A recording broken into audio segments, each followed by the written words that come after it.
Hello বন্ধুরা, আরকে কিচেনে সকলকে ওয়েলকাম জানাচ্ছি। আমি আজকে বানিয়ে দেখাচ্ছি একদম নরম ও ফুলকো সুজি ময়দার পোয়া পিঠা। চলুন দেখে নিন আজকের আমার ভিডিও। একটা পাত্রের মধ্যে দিয়ে দিলাম 1 বাটি ময়দা। আমি এরকম একটা বাটি মাপ করে নিয়েছি, আপনারা যে কোনো পাত্র মাপ করে নেবেন। দিয়ে দিলাম 1 বাটি সুজি, 1 বাটির একটু কম চিনি, আপনারা আপনাদের স্বাদ অনুযায়ী চিনিটা ব্যবহার করবেন। দিয়ে দিলাম সামান্য লবণ, আর দিয়ে দিচ্ছি ওই বাটিরই 1.5 বাটি জল। এরপর মিশিয়ে নিয়ে আমি 1 ঘন্টা ঢাকা দিয়ে রেখে দেব।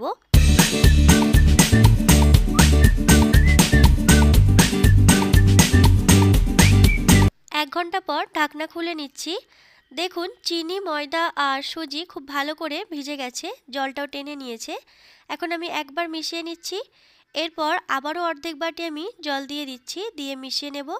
আর খুব ভালো করে এটা ফেটিয়ে নেব 5 থেকে 10 মিনিট।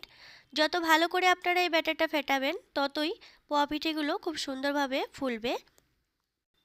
গ্যাসের ফ্লেম চালু করে আমি একটা প্যানের মধ্যে তেল গরম করে নিয়েছি। এরপর গ্যাসের ফ্লেম মিডিয়ামে করে দিয়েছি। ব্যাটারের থেকে কিছুটা পরিমাণ নিয়ে দিয়ে দিলাম মাঝখানে।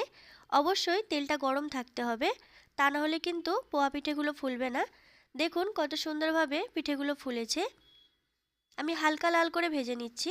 আমার আজকের এই রেসিপিটি আপনাদের যদি ভালো লেগে থাকে তাহলে আপনারাও বাড়িতে এইভাবে বানিয়ে দেখবেন। বাড়িতে বানালে কমেন্ট করে জানাবেন খেয়ে আপনাদের কেমন লাগলো। প্লিজ আমার চ্যানেলটি সাবস্ক্রাইব করবেন, পাশে থাকা বেল আইকনটি প্রেস করে দেবেন যাতে আমি কোনো নতুন ভিডিও আপলোড করলে সেটার নোটিফিকেশন আপনার কাছে পৌঁছে যায়। ধন্যবাদ।